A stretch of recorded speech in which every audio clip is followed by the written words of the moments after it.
Hello and welcome to another episode of Ink and Paint, a podcast journey through the Disney animated classics. I'm your host, Daniel Lamon. We'll be exploring one by one the films in the official Disney animated canon and talking about their artistic, historical and social context, where they came from, their impact and how they sit with us now.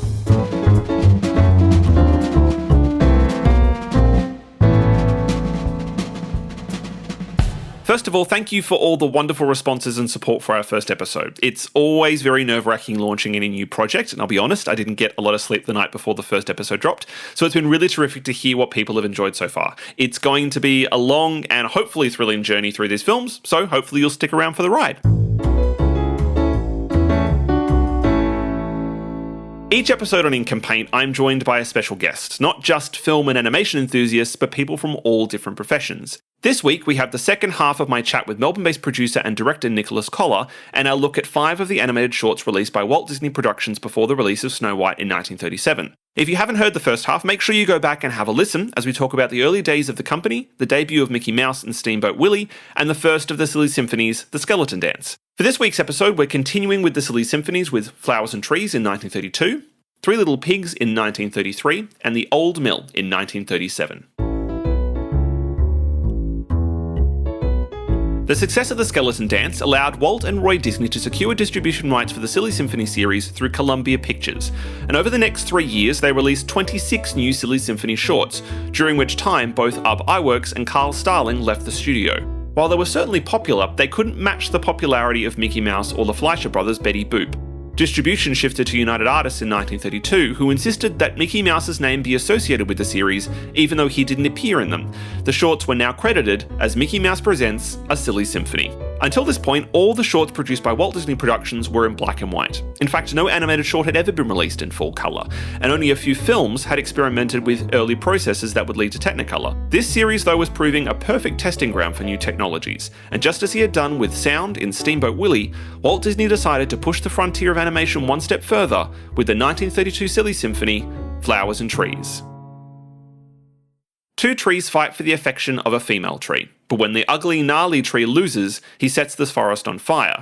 The flowers and plants try to put it out, but the birds eventually poke holes in the clouds and make it rain. The two trees fall in love and get married. Flowers and Trees was the 29th Silly Symphony, but also the first commercially released film produced in full-colour, 3-strip Technicolor. It was originally developed as a black and white short, but when Disney was approached by Herbert Kalmus, the inventor of Technicolor, to test out the 3-strip process with animation, he decided to have the film reshot.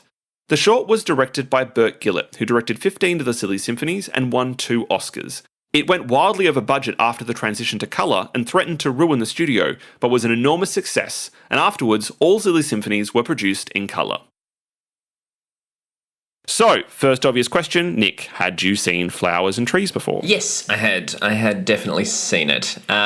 What was really interesting about this is I feel like it's very clear the advancement in applying narrative to their shorts. You've got the introduction, a very clear introduction of a villain and an actual narrative arc. It just really shows the progression in their storytelling, particularly as it still was part of the whole Silly Symphony thing. And it doesn't have, this is similar to Skeleton Dance, there's no dialogue in this particular film, but like the character animation in this is really great. Like it's very, you don't need any exposition to explain or give context to who these characters are, because I mean, you know who the villain is as soon as you see him. This horrible, gnarly tree with all of these vultures sitting on top of him. And my favourite detail is the fact that his tongue is a lizard, like an angry lizard that spits. So when he opens his mouth, this lizard pops out. Or that, you've got the female tree, which is a kind of Mae West figure, almost like lanky and curved with these like the beautiful pom-poms of green leaves, and all the character animation for all of the animals and the plants is really fun and really clear.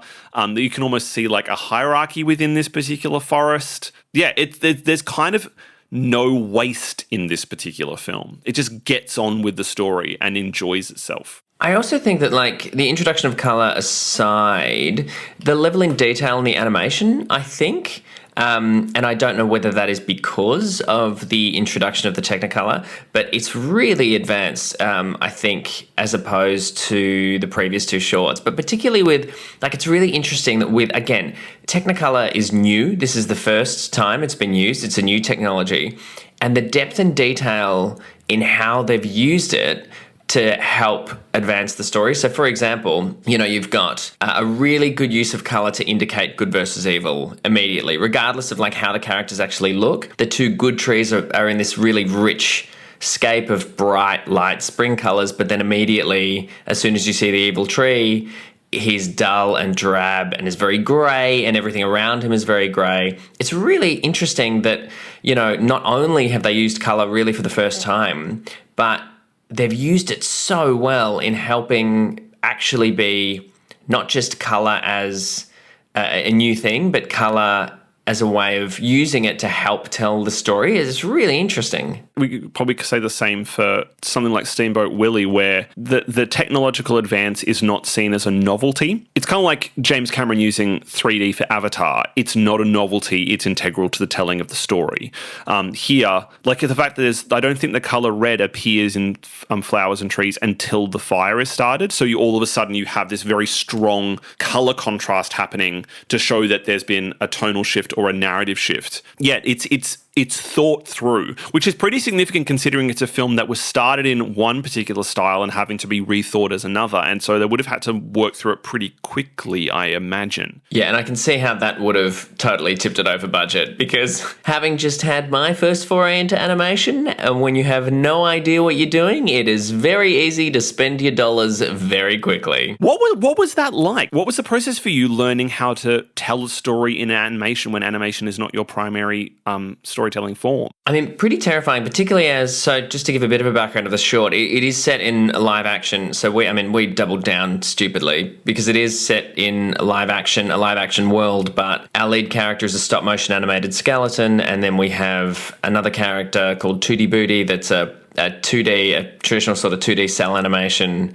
We have a CGI motion capture monster. Basically, the short explores the history of animation and visual effects. Small story, not ambitious at all. Yeah, no, exactly right. Yeah, when you don't have any money, what should you do? Try and do all the animations in one when you've never done one before. It was pretty terrifying because it's just so different. The process is so different, and you're really relying on the experience of the people that you get on board to help guide you, particularly with the stop motion, because it's just such a different world, and it's one that requires patience and understanding and really leaning on your animators, because I can't even draw. I'm not and neither can the director, and the director can a little bit, but we're definitely none of us animators. And so it was really interesting having an idea on what we thought it would be, and then leaning on the brilliance of our animators, particularly our stop motion animator, to really bring the character to life. We had a joke through it that our lead character Phil, who's a stop motion animated skeleton, has literally only got like 12 emotions. Like he only has 12 interchangeable faces. So trying to use body movement and the way that he moves and reacts to things with little tiny movements that help sell his feelings and emotion, because it's also a silent film. There's no dialogue in the film. Just completely opened my eyes to what is possible in animation, again, that you can't do in live action, really. But yeah, it was terrifying. I'm still kind of aghast that we pulled it off, I think. But yeah, it was certainly, playing with all this new technology that we've never played with before was terrifying, and in a way stupid, but it came off. So hey ho. So when you were working with the animation technology, were you thinking about it in terms of its use primarily to serve the narrative and the characters, or was there a certain degree which you were trying things out to go like, what can we do with this? Well, I guess because the short inherently was about the history of visual effects. And so basically the quick logline of the film is it's about a stop motion skeleton circa Jason and the Argonauts that can't get a job in the modern day because he's been usurped by better animation. It's so charming. Yeah, well, it was kind of a comment on the spate of reboots, because in the film he discovers that the film that made him famous is being rebooted without him, and he's been replaced by somebody in a motion capture suit. So it was really sort of a comment on the spate of remakes and, the need for live action and stuff as opposed to traditional methods, but also kind of like a bit of a love letter to the history of animation and visual effects. So a lot of that kind of influenced what we were using and why, and particularly with stop motion, because we didn't have a whole lot of money, we played around with the idea of making it partially stop motion, but, mainly visual effects. But we really wanted to keep, you can't sort of make a love letter to something and then completely throw out out the way it was animated. Interestingly enough, the short started out as having a lot of dialogue, and we actually came over 4 or 5 drafts. It ended up coming to the conclusion that actually it was better as a silent film, better without dialogue, which was a really interesting thing to come to, because we felt like the animation kind of did the work. There was no need for dialogue in it. And how was, a reductive way to ask this question, but how did that feel to make that decision? Because, that's, we're talking about with Flowers and Trees, another short that doesn't use dialogue to tell its story. What was it like transitioning from that moment of going, we are using dialogue to help with the exposition and the narrative, to not using that? Really interesting, because the character also started out as, before the decision to go dialogueless, the character was kind of a dick, because the whole film is sort of about how grumpy he is with the state of the industry. And also too, it's it had a lot to do with the fact that his creator had passed away, who was like a stalwart of the animation industry. And so he was like a heavily smoking, drinking kind of dick. And just really mean. And it was so interesting that when you took the dialogue away, that, he still drinks a lot in the film. It doesn't smoke anymore, but it still drinks a lot. But it's kind of endearing. It really changed the character. It kind of made him a character that was so much more easy to empathize with, rather than a character in the beginning who kind of was a bit unlikable and really hard to kind of get on board with. Going back to what you were saying earlier about the character animation in something like Flowers and Trees. Not having dialogue means you have to really work on what the animation, like the concept and execution of the character is, in order to be able to tell the story. Like, you need to, instantaneously know who this person is the moment they appear on screen. I guess it means it really does promote an economy of storytelling and a clarity of storytelling, which is, I think, it's always that rule of show, don't tell, particularly with something like a visual medium like cinema, that it's much better to be able to show an audience as opposed to tell them that. Oh, absolutely. And exposition is dumb. Exposition is such a lazy way of telling a story. So it's so much more interesting when you're given the tools when you're given, the restrictions to not be able to do that, not be able to explain something. Like, how do you do it? How do you get it across without being on the nose or obvious about it?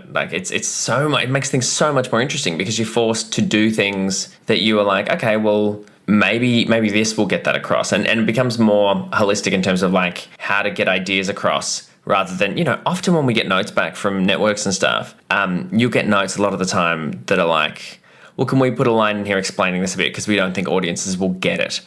Which is insane, because audiences, quite often, people that are giving you the money forget that audiences are smart, and they're getting smarter. And subsequently, you don't have to explain things. It's so much better if you let people do the work, because they want to feel, that's how you get them engaged. You make them do the work. I like walking out of films and watching at the end of TV series when I know that I've had to, things have shocked me and there's been twists and I've had to actually work things out. Even for films that I don't like. A good example of that is, Mother from years ago. And I know this is going slightly off topic, but... Wow. Welcome to our Disney podcast. We're going to talk about Darren Aronofsky's Mother. No, just in terms of having to walk away from something that I didn't necessarily like, but it made me work. I really had to work during that film. And I like that. I like that, when you've actually got to work things out for yourself rather than being told what's going on, which is what's really cool about these early shorts, is that they're such efficient narratives, and they use everything that they have available to them to tell things visually, rather than sit there for 8 to 10 minutes telling you what's going on. It's great. And you feel like in those 7 to 8 minutes, because they're all around the same length, you feel like you've gotten something full and satisfying within them. Flowers and Trees is very simple. It's very storybook in its the kind of story it's telling, but you don't walk away from it regretting any moment of watching it, or you don't walk away with it wishing that there was a moment more or a moment less. And I actually would argue that that is a pretty consistent quality of Disney animated feature films right up until Disney's death. So right up until, I think, the marker is The Jungle Book. They are all great examples of economy of storytelling, economy of character development, and show, don't tell. Like, the prime example we'll talk about at some point in an episode further is the death of Bambi's mother. Like, you don't see Bambi's mother's death. You hear the gunshot, you hear the silence, and the only indication that you've had that she's died, you don't see her body. You just, the king of the forest says to Bambi, your mother can't be with you anymore. And then it cuts to a shot of Bambi looking up and a single tear goes from his eye. It's like, you don't need anything else other than that. It says everything else it needs to say. I mean, we're talking about something far more frivolous with something like Flowers and Trees, and definitely to segue into the next short where story and character become really important. It's a lot. This is all in service of just pure enjoyable entertainment.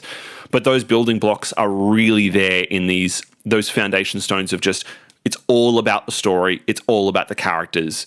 Technology is great, but it's there to serve. Absolutely. And also too, just in terms of that, talking about the advancement in their abilities to tell a narrative, it may seem like, I mean, I think over the course of the shorts that we're talking through, it's like, 5, 6, 7 years or something like that, which, considering from the start of Steamboat Willie to eventually when we get to the Old Mill, it's like the narrative, the ability to kind of infuse a narrative into their work comes so far in that 5, 6, 7 years. And that sounds like a long time, but it's really not. Like, that's very quick progression, considering at the same time they're technologically advancing with the use of sound and Technicolor and animation styles. That's really, really quick. That's the great thing about this kind of first age in the history of Disney animation, is that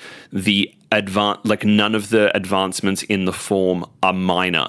Like, even if you look, again, we'll get onto it in the second and third episodes, but you look at the difference between Snow White and Pinocchio. These are two films that are a few years apart, and the difference in terms of what they achieve is astronomical. Like, it's kind of staggering to look at how far the form is moving. It was one of the reasons why I chose these particular 5 shorts, is because they represent the leaping points where you see how huge those leaps are. This is quite a few years after the skeleton dance, but it's kind of like it's kind of nuts how far they're going. And then when you jump into the next one, even more so in terms of how sophisticated they are. Oh, but also too, this is at a time when technology by all rights should have advanced slowly. It wasn't like there was a 22-year-old in a basement writing code for a program to advance CGI. Like, this is stuff that would have taken, nobody was Googling or YouTubing, how to code blah, blah, blah. You can see how eloquent I am with technology stuff. But this was at a time when, technology advancement rightfully took time because there was no easy fix. It was much more complicated than it is now. So, yeah, by that note, it's almost more staggering. And I mean, I've kind of made a mistake really by assuming the knowledge of our listeners in terms of their knowledge of the animation process. But a film is 24 frames per second. Each one of those frames in an animated film is animated by a human being. Now, in the height of the Disney Renaissance in the 90s, you had hundreds of different animators working on films in order to execute that. We're talking about something like Steamboat Willie and The Skeleton Dance. They're entirely animated by one person with a pen and paper and ink, bringing these things to life. And this is in the days where animation was not, they still didn't quite understand what animation was as a form. Like, if you look at the wider story of animation at this particular period, you have a lot of experimental animated films of people trying to see, this is the 1920s and 30s, so you're coming off the back of expressionism and impressionism and all of these art movements, and animation is reflecting that. We think of animation very much in the terms of the Disney style, which is then adopted by anime and adopted by other animation companies around the world. But there are experiments happening at the same time with what animation can be. And it's important to remember, you look at something like Flowers and Trees, he develops it as a black and white short and then goes, no, we've got to do it in color. And all of a sudden, these people who've never made a animated color film before, who probably only 5 or 6 people really, are all of a sudden having to go, how the fuck do we do that? What does that mean? And this is the same way of iWorks and Disney being how the fuck do we do sound? And actually, a story I didn't tell about Steamboat Willie, which is pretty fucking incredible, was that they had to prove it would work, because a lot of people, there was a thought that sound and animation would just be too much, the same way people thought a feature-length animated film would be too much and would be ridiculous. So what they did was they animated it, and then iWorks set up a sheet in a hall in somewhere in the studio, and he sat behind behind the sheet, which was having the film projected on it, and he did a live Foley performance of the sound in Steamboat Willie before they recorded it, to prove that sound and animation would go well together. That is nuts. And that's the thing. Like, we're talking about people on the forefront of an art form with this. Like, when you get to the second wind in Disney post the war, this is where they've kind of worked out the production line of it. But everything up until Bambi is them trying things that no one has ever tried before. Disney's coming to the people and going, I want you to try this. But, yes, Disney's the person that conceives of it and finances it, along with Roy, and, pushes them towards perfection. But then there are these people that are getting their hands dirty. Like, can you imagine for a director like Burt Gillett to have all of a sudden be like, I have to direct color.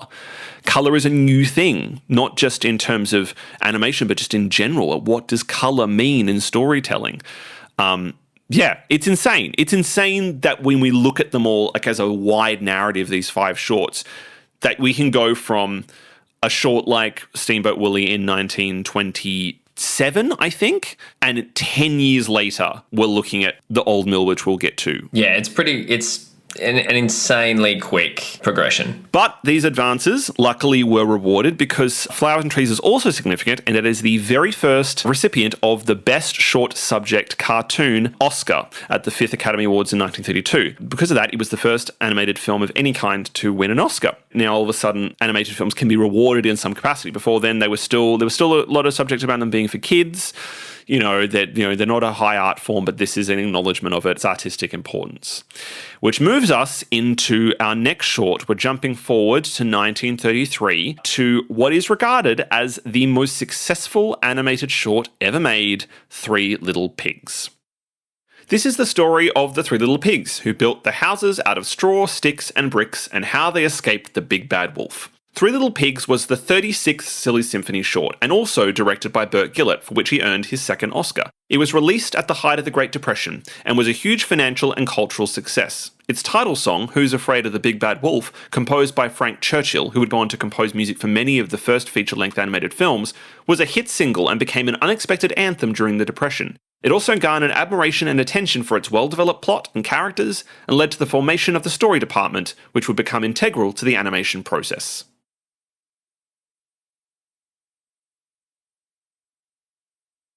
This is kind of one of those shorts that I think everybody has seen in some capacity, or at least definitely heard of. Yeah, I had 100% seen this before. But how fucking great is it? Like, it's such a great piece of storytelling. It's really great. It's really great. The thing that I'm most interested about with the 3 Little Pigs is what you just touched on, and actually the relevance it had to what was going on in the world, and the effect that it had because of that. Because arguably, that could have been released at a different point in time and not been anywhere near as successful. And, I know we don't want to touch on it too much, but particularly the time that we're going through right now, I find it really interesting to think of... No, we should definitely talk about it in the context of what's happening now, yes. Well, because let's say you look at 3 Little Pigs, right? At the time of the Great Depression, it's really interesting that the film revolves around 3 characters, 2 of which decide to kind of do it on their own, and then the third one, essentially, they end up working together in a sense, or he ends up, helping them in a way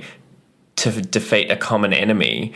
Whereas at the time, everybody, much like now, and the hoarding of people, pushing each other out of the way to get a roll of toilet paper or whatever, it's because people were desperate. And in those times, people were desperate. So to release a film which was essentially about taking care of each other against a common enemy, which was, the Great Depression, is brilliant. No wonder it did so well, because it gives hope, and it's done in such a way that's so light and colourful and joyous that not only was it a lovely antidote, I'm sure, to the misery, but it also gave people something to bandy together. And one of the things I love about film is that it allows people, through story, to feel like they've been heard, and to feel like they have something like a barometer of how to deal with what's going on around them. And this is a perfect example of that. I think a lot of the reason for this film's success is the song, Who's Afraid of the Big Bad Wolf, because it has such a, like, you look at it in the context of the film and, it starts off as being, a foolish rhyme to say, because of course you have every reason to be afraid of the Big Bad Wolf because your house is made of straw or sticks. But at the end, when they overcome the adversity of like, they defeat the wolf, it becomes a thing of like, no, we can do this. Like we are capable of defending ourselves and taking care of ourselves and overcoming an insurmountable obstacle. And there is something quite thinking about it in the context of the Great Depression, it would have been quite a moving thing to think about, a moving proposition to put to your audience of going, actually, we can get through this. I mean, the same way as that at the moment now, at the time of recording, like we said at the beginning, we're in at the very early days of the coronavirus pandemic, and anything that is put forward to us as culturally that suggests kindness and working together and thinking of others seems really radical and powerful at the moment. And, this is a period where people have, in the Great Depression, lost their jobs, don't know how they're going to feed themselves. And, yet they're using the little money they have to go and see a short about 3 pigs running away from a wolf, because it has, there's kind of a beautiful emotional impact to that. And I think a lot of that also has to do with the fact the storytelling is so clear and that the story is quite complex, certainly by comparison to something like Flowers and Trees. There's a lot going on in this and a lot of character detail. There's a DVD that is very hard to find. It's like it's like buying on eBay. It's like $500 now. There was a DVD release of the Silly Symphonies shorts in the 2000s at some point, which I picked up, thank God, as in my late teens, early 20s. And in an introduction to this short, Leonard Maltin talks about the fact that one of the significant things about this short is that you have 3 characters, all of the same species, 3 pigs, but they're all distinct characters in their own, and how that was itself a radical notion in animation. Because you have something like Flowers and Trees. There are 3 trees, but their discernible characteristics are just kind of like a base, like they're not complex. With these 3 characters, the 3 pigs, each of them have a very strong personality. They sound very different. And even the way that the wolf interacts with each of them is very distinct. He doesn't approach each of them in the same way. And the wolf as a villain is probably the best character because there's so much fun being had with him. He's not just walking up and, blowing the house down. He's finding interesting ways. Like, I love how macabre the moment is where he covers himself in the sheepskin and hides in the basket and pretends to be a sheep, like pretends to be a lamb. Like, it's so macabre, particularly because it's like, I imagine you killed that sheep, but sure, cover yourself in its skin. But it is, again, it's really, really charming. And the story makes sense. It goes somewhere. It has a climax. It builds really beautifully to that climax. And another thing I also noted about it when I was watching it was, in a way, like, I wondered whether this is maybe an early blueprint for a musical. Yeah, I 100% agree. I was going to say, I think this is the most clear picture of what Disney animation would become in its height, in the height of its powers. Totally. With the history of musical theatre, it's, the idea of music telling the story is still, I don't think at this point is if it hasn't an idea that popped up at all, it's very new. So the idea of the music being like, because the music is kind of the texture in Flowers and Trees and the Skeleton Dance. Here it's integral to the narrative that this is the thing that's driving the story forward. There's spoken dialogue, but a lot of the story is told through this single song that's sung over the course of the 8 minutes. Yeah, it feels like this is just a few steps away from Little Mermaid or Beauty and the Beast, or even Cinderella or Alice in Wonderland, like using music as an integral part of the story. So this one, like Flowers and Trees, this one is also on Disney+. But there is one fact about this film that I did want to talk about before we go into last few general comments on it, which is that this is the only one of these shorts that has gone through censorship. So Disney's quite well known for its tendency to go back and change its films in order to remove questionable content. The most famous one being the changes to Fantasia, which we'll definitely talk about when we get to Fantasia. But this is another example of one of those instances. So in the original version, so in the film, and when the They get to the House of Bricks. The wolf comes to the door, knocks at the door, and pretends to be a salesman that's selling brushes. And the third pig steals the brush from his hand and closes the door to say, "I know that you're the wolf. Go away." In the version that you'll see on Disney Plus, it is he's a door-to-door salesman called the Fuller Brush Man. Fuller Brush was a company from that period, and the Fuller Brush Man was basically a door-to-door salesman going around selling brushes to people at the door. That's a reanimation of what it used to be. Originally, it was a Jewish peddler. So on the Walt Disney Treasures Silly Symphonies DVD version that I have, it retains the peddler animation, which isn't in the Disney Plus version. Yeah. Though, I mean, in the context, it was one of the arguments put forward to that he was anti-Semitic. The important thing to remember about that is, like, it's not a good stereotype, but it was a stereotype that was very common in film and culture at that time. So they would not have seen it as being racially insensitive by using it. It would have just been, oh, we're just using it. Now we look at it and go, that's problematic. And so now we have the version you'll see on Disney Plus is the reanimated version, and the redubbed version. But yeah, it's quite shocking actually, because so much of I watched that version again today before recording, and it's so, like, you can find it online. It's not subtle, and it feels entirely unnecessary, because it's actually one of the only times in any of the shorts we've watched where the real world steps into these shorts. And in such a problematic way. Yeah. I mean, this is a question that will come up a lot, I think, in talking about the history of Disney animation. But this decision to reanimate it, how do you feel about that? As a film lover, how do you feel about this process that Disney goes through? Look, it is difficult. I understand. I guess think about it particularly with things that are now very outdated. I mean, there are outdated things all throughout these shorts. Like, the fact that in Steamboat Willie, I know that it's where the rest of the short takes place, but the fact that Minnie, the first time you see Minnie dropped onto the boat, she's dropped in front of the kitchen, and then her dress is pulled down because it's stuff like that. Stuff of the two trees quabbling over the, very, for lack of a better term, no, I won't say sexy. She's not a sexy tree. She's a beautiful tree, right? All that kind of stuff. It's really hard because it's like the equivalent of your talking about a grandparent when they've said something and you go, well, but they're of a time. It's tricky because that is 100% true, but at the same time, is it like, do you overlook it? Do you it's such a complicated, it's really complicated. Like, I think to go back and change it, I think is difficult. I don't mind, I'm yet to see it, but for example, again, not to dip too much into the live action Disney stuff, but the take on Mulan looks really interesting. Whether it'll be any good, who knows? But then in Guy Ritchie's Aladdin, there was that really weird song they included, which was like this song of empowerment for Jasmine, which you're like, oh, I understand why you've added that, but at the same time, that's so weird.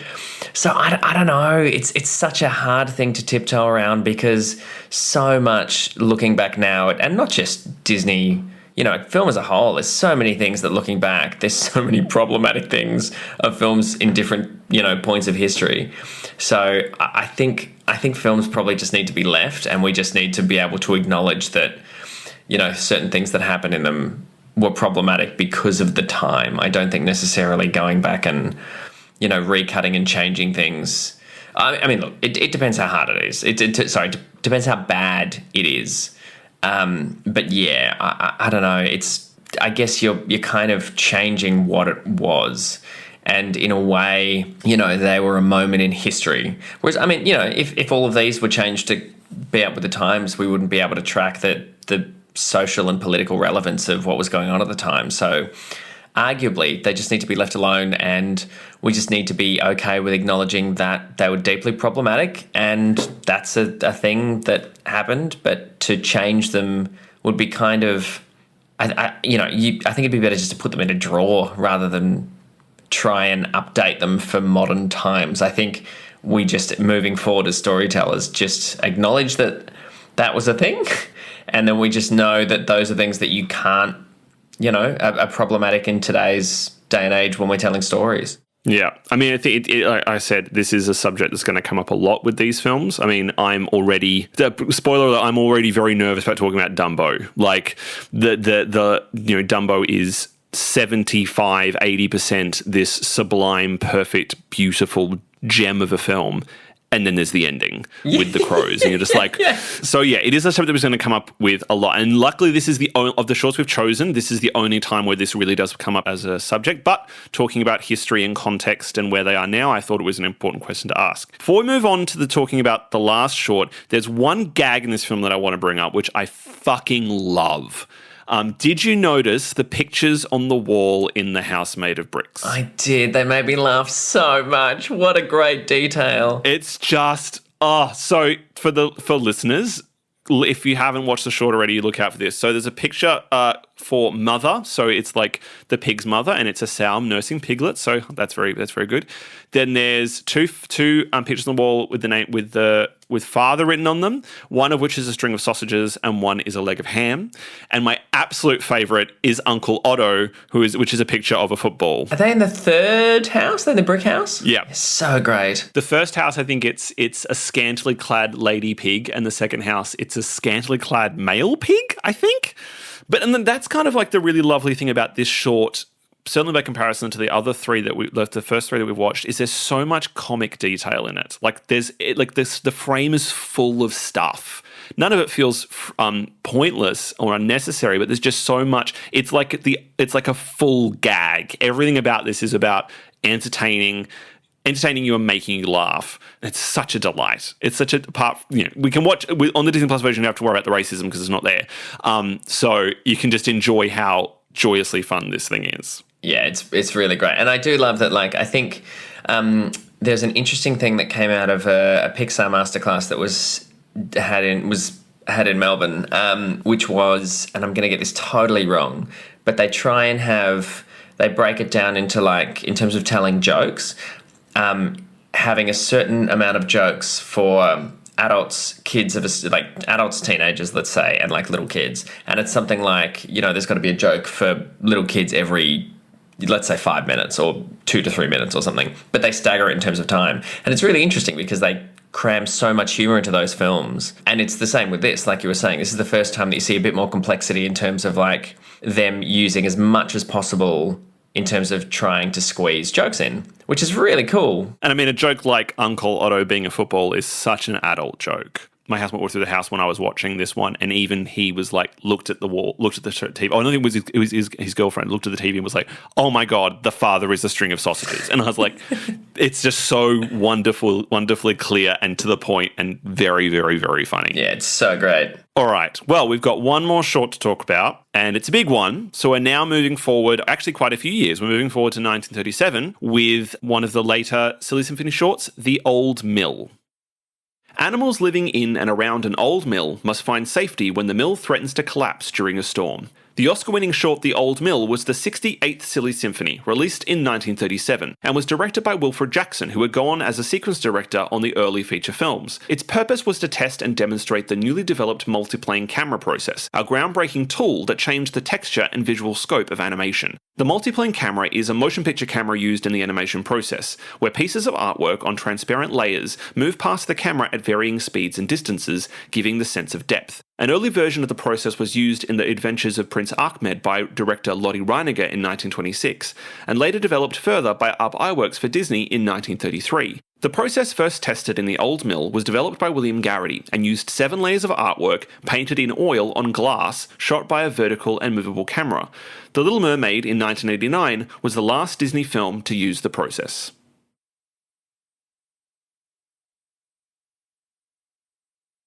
And it makes a pretty fucking big difference. Like, it's pretty striking from the moment this short begins. Yeah, it's very different in style. Even the animation style is clear.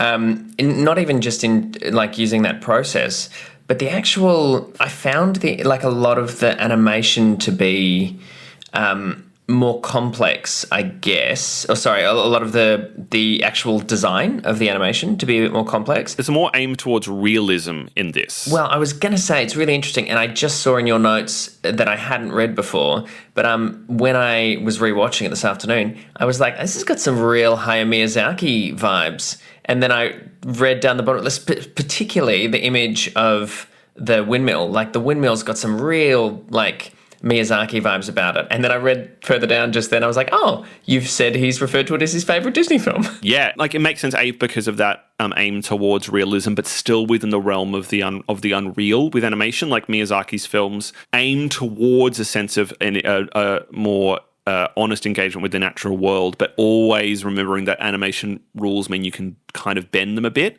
But even just the way that there's a constant sense of peril, particularly when the storm hits and the mill starts to collapse, like that moment where you've got the blue bird who's taking care of her eggs and she's waiting and the rope on the wheel is going to break, and there's that very palpable sense of danger. Like there was a point watching where I was like, is he gonna fucking kill the bird? And then everything within it doesn't feel like anything's a gag in this. Everything feels like, even though it's like not a complete reflection of reality, everything feels like there's a genuine sense of tension. There's a genuine sense of danger. Again, nothing is wasted. And we've kind of gone back in the complete opposite direction. This doesn't really have a story. Sort of feels like we've come full circle. It's kind of like a nature documentary in an animated sense, and one where there's those really great moments where like the animals often look through the fourth wall at us. So it's almost like they're aware that we're present. Like the owl gives us a confused look of, what are you doing here? The mice run away when they see us. We're present within the story. It feels a lot more, in a way that the other shorts feel very passive. This feels much more active. Like as an audience member, we're participants within whatever story it is that we're watching. Yeah, absolutely. And also too, there's a sort of a darkness to it that I think, you were talking about with it being rooted more in reality, that it's the first time that I think, if you look at these 5 shorts as a whole, particularly this one with the 3 Little Pigs, so obviously the 3 Little Pigs is very up and very there's wonderful music and a song, and it's very much when Disney musicals break into song, you're like, hey, that's Disney. But then with this one, it shows that, from here I go, I can see how you bring those 2 elements together to tell a really complex story that is going to frighten, bring joy to. It's really shows that, okay, the complexity in all of these shorts now, if you take all of those elements and bring them together, they're the ingredients for the features that they made, and particularly the more successful ones where there's levels, there's a beautiful depth to the storytelling and the narratives. This is the first short we've come across where it feels like we are now ready to start entering into films like Snow White and Pinocchio and Dumbo and Bambi and Fantasia. Like, it feels like it has the way those films have such an incredible sense of danger to them. The previous shorts we've had don't have that sense. This is the first time where you have the sense of the art form has reached a point where now it has to. It's almost like the old mill, in a way, is kind of pushing against the parameters of the 8-minute format. Like, you can see them going, we need to do something bigger.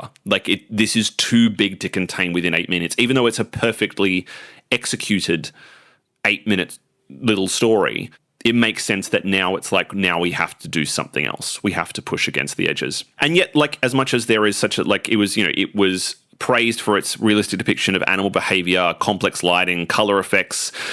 They were developing, it wasn't just multiplaying camera they were developing with this, they were developing special effects around wind and rain and water, and a more three-dimensional quality of animation. But there's still charming character moments. Like, my favorite moment in it is when the frogs come out on the lily pad and start croaking and making music, and the first one that comes out is constantly surprised every time someone else makes a noise. And the animation is so, it looks like a frog. It looks like a cartoon version of a frog, but it looks much more like a frog than we would have seen in, say, something like Flowers and Trees. And there's that kind of the squatch and stretch process of elongating expressions and exaggerating them. But there's so much detail in the minute movements and the minute details of that animation that make it so Like I broke out into a huge smile the minute those frogs came on screen. Like I giggled because it was just so it was so delightful. How interesting too that, like, talking about coming full circle, that like in that those first couple of shorts there was like concern about animal cruelty, and then 8 years later we have this beautiful short about that gets us to worry about the welfare of animals. It's a very, very funny thing to have come full circle with. And also, it's like the way that it depicts the natural world as being things happen and they happen and there's nothing you can do about it, but the world continues. Like the mill is blown, it starts to collapse in the storm. And then when the storm passes and it's kind of leaning on its side and it's falling apart, all the animals are still like, well, the owl is still sitting on the same perch it was sitting on before, and the eggs are, like, the nest is still in the same groove within the wheel that it was in before, and the mice are still doing their thing, and the bats come back that left at the beginning. Like, it's just the natural world just keeps going. There's no, like, it has a climax, but it doesn't necessarily have a normal narrative conclusion. It feels a bit like a poem in a way. All of the shorts that we've talked about are works of art, without question. This is the one where you kind of go, but this is an artwork. Like, it's the most undeniable work of art. Yeah, this is my favorite. In terms of like the design and the actual animation style, this is by far my favorite. And its influence is pretty significant. You can see the water effects further developed in Pinocchio and Fantasia. Bambi is is hugely influenced by this, because Bambi is a very similar. It's like the concept of the old mill dragged out to just over an hour. The same idea of like watching animals interact with themselves in their natural habitats, the way that life and death and birth and renewal and all those processes are natural processes that we don't have any control over. And they even borrowed things, and later on, like the wind effects and the quality of the storm, and the terror of the storm pops up again in Adventures of Ichabod and Mr. Toad, like 20 years later. This feels like a short that has a tremendous amount of artistic significance, not just to Disney animation, but to the animation process itself. It feels like they're ready to get into the really big works after this, which they are, because Snow White is only a month away. This was released a month before Snow White. So these arguably would have been in production at the same time? Yes. This would have been in the way that, all the other shorts we've talked about in some respects were testing a technology out. This was really what the old mill's existence was. It's probably one of the reasons why story is secondary in it, because it's about how can we use the technology and push the technology further to create endearing characters and tell a simple story. Only a month later, Snow White comes out and the world changes, essentially. The world of animation, the world of cinema, the world of distribution, everything changes. And so this is kind of like the last moment before that. And it won, Flowers and Trees and Three Little Pigs. It won the best short subject Oscar at that Academy Awards in 1937. Obviously, it's kind of an undeniable one. Well, that then brings us to the end of the shorts. So now, the old mill has come out, everyone is impressed, and the world of animation is about to change with the release of Snow White and the Seven Dwarfs, which unfortunately I don't get to talk about with you. I have to talk about that with somebody else. But did you enjoy the process of going through and revisiting or introducing yourself to some of these shorts? I'm a big fan of looking back on things, particularly because I find the history of cinema so interesting. I feel like, again, I came to it late, because obviously I was involved in the industry from a young age, but in terms of being a huge lover of cinema and making movies, I came to it quite late. So, until there were a lot of things that I hadn't seen. So looking back on things, particularly with the experience that I've had now, just in general, as an actor, a director, a filmmaker, I'm fascinated to see, early works that really set up the future of their particular discipline. And, Disney is obviously undeniable in what they did for animation, and what Walt Disney in particular, I guess, and his cohort did for animation, and the effect that, for the fact that I looked at the old mill and was like, this has got some, I love Studio Ghibli. Studio Ghibli is one of my favorite animation houses. And to look back at the old mill and go, oh God, has some real Miyazaki style feel about it, and then to learn that it was one of his favorite shorts is pretty incredible. So it's been really great, really, really cool. Well, one last question before I let you go from this podcast prison. We've been talking for so many hours about this stuff. One question I intend to ask every one of my guests, because I love asking this kind of question. What's your favorite Disney film? Oh, that is so hard. If you had to pick one, because what I'm going to do is I'm going to ask this question on every episode, and at the end of this whole endeavor, I'm going to tally up what everyone said to say what the primarily favorite Disney film of all of our guests has been. So you can only pick one, I'm afraid. Look, I reckon it would probably be, only because when I think, always with these things, I feel like the first instinct is always the right instinct, because then you overthink it. Probably The Lion King, I'd say, because The Lion King is so... I've watched that absolutely more than any other Disney film, but it is the first one that jumps to mind from my childhood that I remember watching and being obsessed with. I'd probably say that would be my favourite. But to be honest, I think that Aladdin wouldn't be too far behind either, which is probably an interesting one. But yeah, the Lion King definitely is the first one that jumps to mind. Well, I have a feeling that's going to be one that a lot of people are going to say. It's probably one of my least favourite Disney films, so I'm just going to have to smile and live with it. I'm so sorry. Oh, but don't apologise. But I think it comes from when I was a kid, and when you think, obviously that was one that came out when we were all kids. So yeah, they kind of were probably in the hotspot before I felt like I was maybe a bit too cool for those movies and started pretending that I didn't like them when I was going through my weird teenage phase. But no, those two and The Little Mermaid are the three that probably stick in my mind the most. Do I get to ask yours, or are you saving that for the final episode? Oh, look, I know everyone's going to ask me that question. My favourite's Beauty and the Beast. Beauty and the Beast is my favourite Disney film. Oh yeah, good one. Yeah. It's actually it'd be in my top 10 favourite films of all time, I think. Wow. Yeah, I think it's a perfect film. So I'm assuming you're a huge fan of the Emma Watson live-action remake? It's a war crime. That film is a war crime. The Hague have put new rules in to do with a crime of that magnitude. Did you say it, or did you ignore it because you were like, I know I'm going to hate it? No, I did. I went to see it and I cried through most of it out of just... Because I'm not we're definitely going on a tangent now. I'm not a nostalgic I should warn this actually to listeners before they embark on listening to this whole endeavor with me. I'm not a nostalgic person, so I don't have that thing of this thing from my childhood. Most of the things that I love from my childhood, if I still love them now, it's because I've revisited them and just love them for what they are. So I did my reaction, my hatred of the live action Beauty and the Beast was actually nothing to do with the fact that they had ruined this thing I loved as a kid, because that's still fine. It's still sitting on my shelf at home.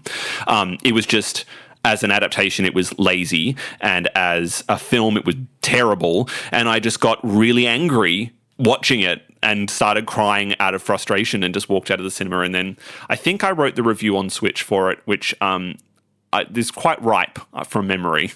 If anyone wants to go look it up, it's not very, very pleasant. Have you seen the remake of The Lion King? If you're going to ask me that, I'm going to ask you that. Have you seen the remake of The Lion King? I started watching it in a hotel room when I was away for work, and I found myself, I don't know how it happened, but I found myself about 10 minutes into it, I just started to do work because I was so bored. It's amazing how, and don't get me wrong, I actually quite like Jon Favreau as a director, and I didn't hate the live action Jungle Book as much as most other people did. I didn't love it, but I didn't despise it. And I actually think he's a very clever filmmaker, but that was just shit. It was such a pile of shit. It was one of the worst things I've ever seen. Be thankful you watched it in a place where you could turn it off. I was at the IMAX premiere of it, and there was a moment later in the film where my body went into flight or fight mode of something happened and my brain just started going, leave, you need to leave now. You need to leave the cinema now for your own personal safety. You need to leave. I got to say, having seen movies with you and having seen movies with you that you've hated, it's really fun sitting next to you because you have such a physical reaction when you hate something. The great thing with this was everyone else in the cinema was having the same reaction. I looked across at through the IMAX cinema and everyone's just kind of like, oh my God. Anyway, we could talk about this subject forever, but Nick, If our listeners want to find you or find out more information about late night films, where would they go? Right, you can go on the internet and just look up late night films, but late night is spelled Latenite, because at the time we thought we were being very clever. Turns out we were just young and in university. You follow me on Instagram at Nick Colla. Don't have a Twitter because I'm not cool enough, but otherwise, yeah, check out Late Night Films. We do lots of interesting stuff, and our short Rebooted, which will be well and truly out by the time this goes to air, I imagine, is a really fun look at the history of visual effects and animation. So if you're a fan, look it up. It's called Rebooted, and you'll be able to find it on our website. Great. Well, thank you very much, Nick, first of all, for taking on the enormous task of talking about 5 films as opposed to just 1. That's a lot of shorts. And thank you for being our very first guest on Ink and Paint. No, thank you. It's been fun. It's been really fun. I've really enjoyed it.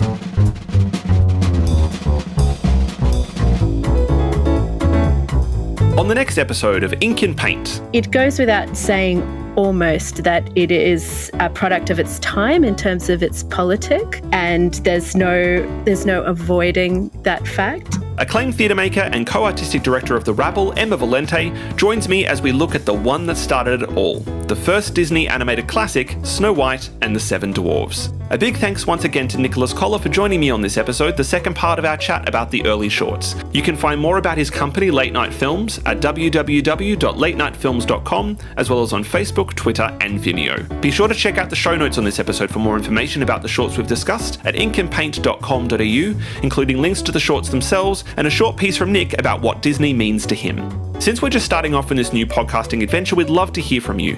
Hit us up with your comments, thoughts, and even memories of your favourite Disney films, and we'll be sure to share them on our upcoming episodes. You can email Daniel at inkandpaint.com.au or find me on Twitter at Daniel Lamon. We'll be releasing new episodes every fortnight, so if you enjoyed the show, please rate, review, and subscribe on your favourite podcasting platform. And don't forget to tell your friends. Ink and Paint was created, hosted, and written by myself, Daniel Lamon, and produced and edited by Alex Amster. Music is composed by Sam Porter. The show artwork is designed by Nicholas Pirinakis, with episode illustrations by Lily Meek, and the podcast is released through Switch, maketheswitch.com.au. Join in next time on Ink and Paint to continue our journey through the Disney animated classics.